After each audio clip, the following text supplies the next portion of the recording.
Hello and good evening. My name is John and I'm playing Farnham Fables Tape 1. It's part of my Steam cleaning series. I go through all the games in my Steam library eventually and play them. I guess there's multiple episodes here. Fables, The King's Medicine, written by Andrew Talini. Play! A light drizzle of rain accompanies young Najia and her little niece Callie as they make their way to the castle where Callie's father, Mitsuguru, works as a high-ranking soldier for the king's personal army. Earlier in the week, Mitsuguru had promised his daughter a visit to the castle, but when unexpected guard duties arose, he demanded his sister take her there instead. Naegi agreed, more from her timid nature and feelings of family obedience than a desire to visit the castle, but seeing Callie so cheerful and enthusiastic made things easier for her, well, emotionally at least. Callie, please don't jump in the puddles. Naya once again has to remind the energy-filled 3-year-old rat girl, Callie is too busy humming to herself to give a response until they are close enough to see the castle. Hiya, Nayana. Look, you see the castle, Callie excitedly explains. Yes, Callie, slow down, please, Naya replies. She tightens her hold on Callie's hand to keep her from running ahead. Aina, Anna, Ani, Naji, is this Jarja? Is the Dasa gonna be there? No, Callie, Nada replied gently with only a faint hint of frustration. I told you, Daddy won't be here today. He has to guard the Queen because she has to go visit her sick brother. Why is he sick? I don't know, Callie. Why don't know? Callie interrupts. I don't know because it's private family matter, Callie. Najia's tone is gentle, though a little more from feeling tired than from her loving patience. Oh, Callie briefly quiets down, more from her mind wandering to other things than from being satisfied with the answer. They reach the castle gates, where two friendly guards greet them and politely escort to the main entrance hall, asking that they wait for someone to give them a tour of the castle. But Callie had other ideas in mind. What does that mean, Callie? Doll. Okay. So it's like a point-and-click adventure? Callie opens the door, find nothing inside, and told by Ned to close them again, maybe just here for decorations. Look at painting. This painting done by the host of some TV show. Castles and TV shows. Something watches Callie finds really boring. King Farnham must be a fan of the show as well. Doors, carpet, hug. Yes, Callie, I love you too, Nedja responds, tiredly, but with a smile. Climb. Nedja can tell that what Callie is saying gives it a look that easily translates to don't do it.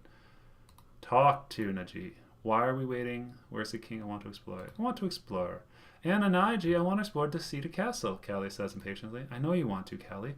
Najil replies, but we have to wait for someone to show us around. If we want to wander off our own, we could get in trouble. No, won't, Callie responds, more just to be contrary than actually believing it. Najia simply chooses not to reply. Why are we waiting?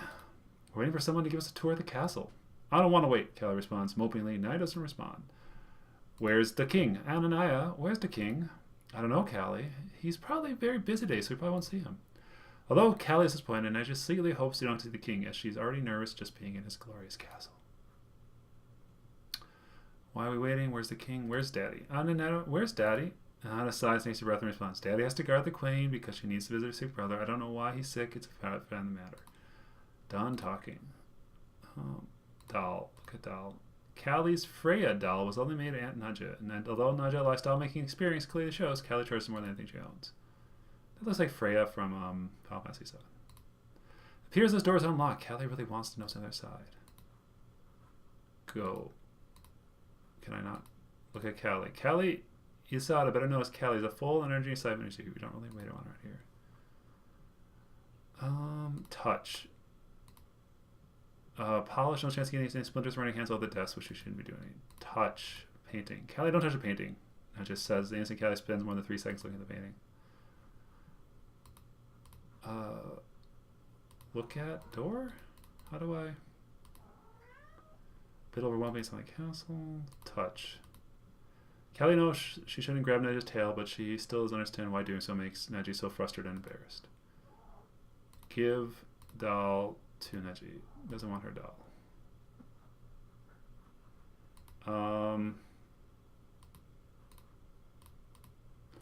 The door is locked. She must wonder what's in the basement. All right. Is it locked? Closet. Security check.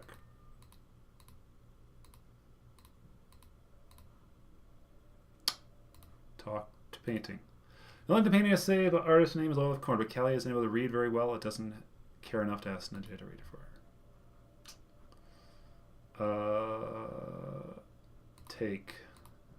Callie, stop that. No, she's away. Time to pick her up. Take drawers. This drawer is too heavy for Callie to carry. She can easily knock it over, though. Of course, be trouble. Am I supposed to just... Oh, go. Find the door unlocked. Callie cheerfully pushes up and runs down the hallway. Kelly, Illa, you get back here. Nana cries out more with fear of anger as she quickly runs after her naughty niece. Neither get very far, though, and who should be standing before them? None other than King Farnham himself. Well, hello there, little one, King Farnham explains to his elder Callie. You must be the daughter of my fine soldier, Mitsuru Isaiah, aren't you? I'm Callie, Callie laughingly responds. Then hello, Callie, and this must be your poor auntie Nija over there. King Father smiles at Nija, who is still in shock, is unable to respond more than a fearful little squeak. How wonderful to have you come visit my castle today. I'm in the mood for a story. Let me tell you about something wonderful my sons did for me just recently. King Farnham leads them to the royal throne room, hangs up their raincoats, and takes a seat with Callie happy on his lap. He motions towards the queen's royal throne. Come have a seat. My wife's chair, dear Nally, and make yourself comfortable. Najia cautiously takes a seat on the queen's throne, unused to such friendly hospitality, and from the king himself of all people. Even more amazing, King Farnham begins to tell a story. Callie actually settles down to pay attention. Now, where was it? Ah, yes, 10 days ago. That's right, when is what I said. When I had developed a dreadful fever. It was nothing more than a few days of troubled bed rest couldn't cure, but my sons, oh, such loving children, couldn't bear to see me suffering. Well, it just so happens in Glekutsu that a village of native lizard people just off the highway. Weird. They live a brilliant doctor. Well, as far as they did in fact find out, could brew a potion capable of curing my fever within seconds. So my wonderful 3 children rode off on their horses on the highway to the nearest bus station. Okay, but it was faster and more efficient to take the bus than simply ride their steeds the whole way. Ha ha ha. King Farnham continued to tell Nigel and Callie a similar version of the story, but you, dear viewer, shall get to see all of what happens with the 3 princes, Frederick, Feldor, and Philip. That looks like King Graham. Bus stop. Garbage can, very low garbage can. What happened? Search.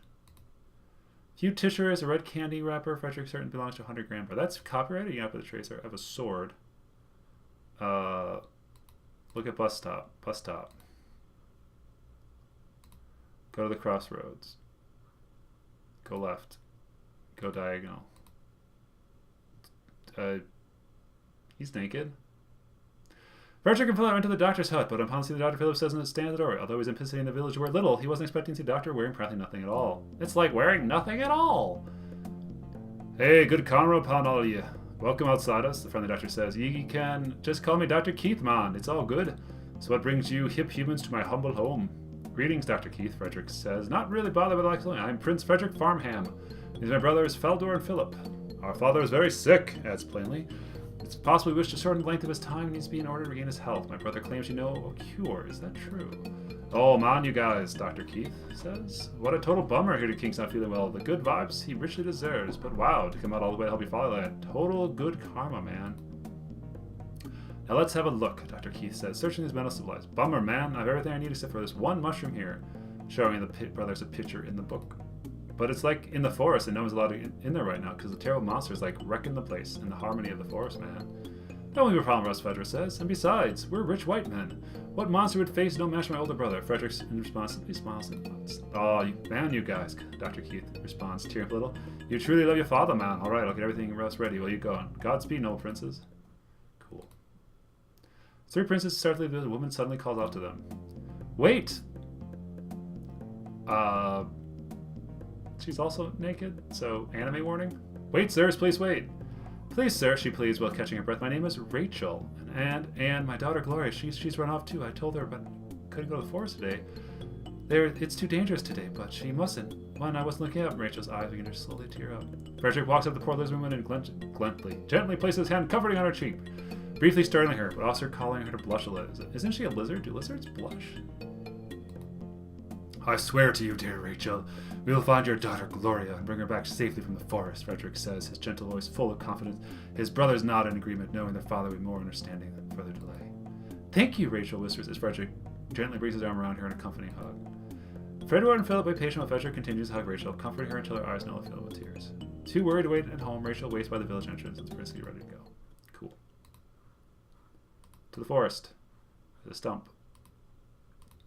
It's a fox. Pet. Better than better to pet a sick fox. That's a sick fox. Okay. Mushroom. Look at mushrooms. Bunch of mushrooms. They're good. All right. Take. Great idea. Only Frederick can't find the same mushroom they eat. Frederick.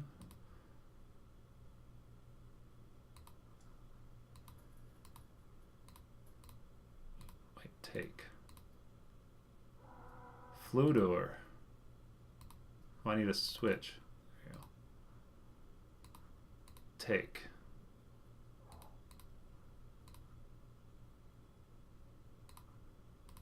Read. What am I looking for? Study. Book is perfect shape. Take. How do I look at book? Alright, look at mushrooms? It's close to mushroom like the ones I'm looking for here. I believe the mushrooms here we seek may be found here. Allow me to take a closer look. Using his book as reference, Frederick searches through the patch of mushrooms as well as brothers wait patiently. I do believe I found it, Frederick says, picking one of the mushrooms. Wonderful, says Frederick. Now let's continue with search for Gloria. Medical kit.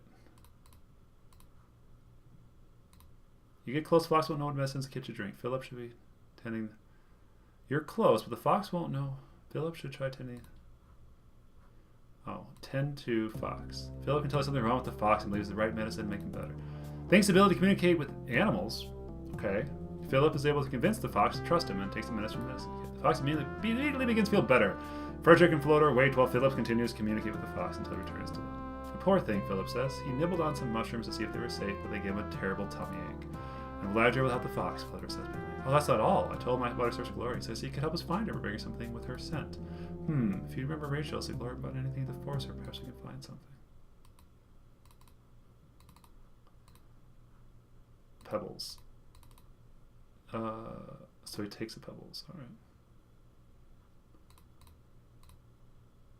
Alright. Lake can be personal swimming, especially with the girls. Let's. Alright. No swimming.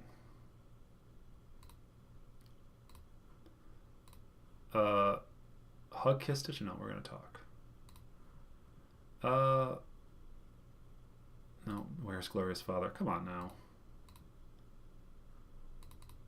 Look at stump. Ordinary stump.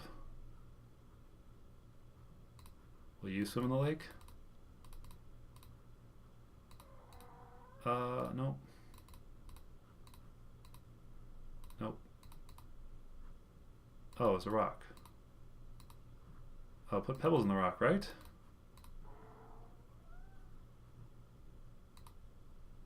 Patrick throws pebble at the hole in the rock and it lands perfectly. Almost immediately, nothing special happens.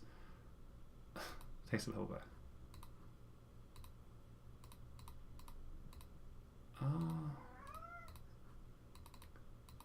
Pebble-sized hole. Will you take pebbles? Alright. Patrick tosses pebbles to Flutter, who messes up catching his by the pebbles by other pebbles.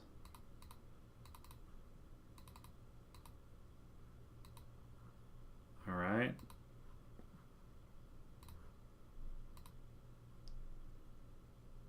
Okay.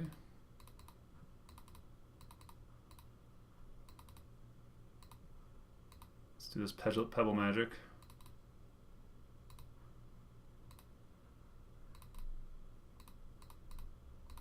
Alright, so...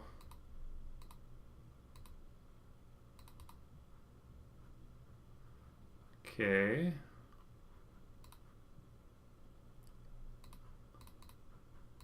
Study the hole in the rock.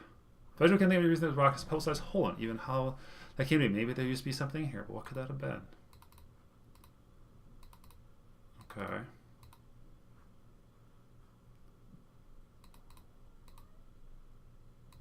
Something with Gloria's scent.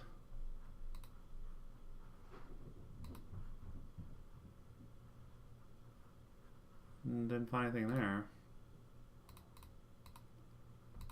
it on? Do I study it?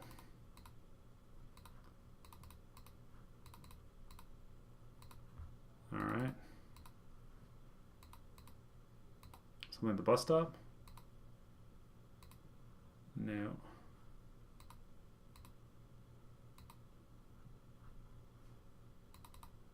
Bushes. Something in the bushes. Take a closer look. Into the bushes, Frederick finds what appears to be a small skirt on named clothing.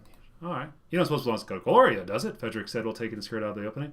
Philip begins to get a horrified expression. What could mean finding this possibly? There's no sign of a struggle or injury, Frederick said. Noticing Philip's concerned. I have a theory. Perhaps she took it off while go swimming. Something frightened her into running, and she immediately left behind. Philip feels much better, believing Gloria must be okay. Only become embarrassed and thought of her running around naked. In any case, this certainly is something the fox should be able to get Gloria sent from. Great idea. The fox trusts. Nope. Pick up Gloria's scent from the skirt. The fox quickly runs to the southeast. The princess should follow.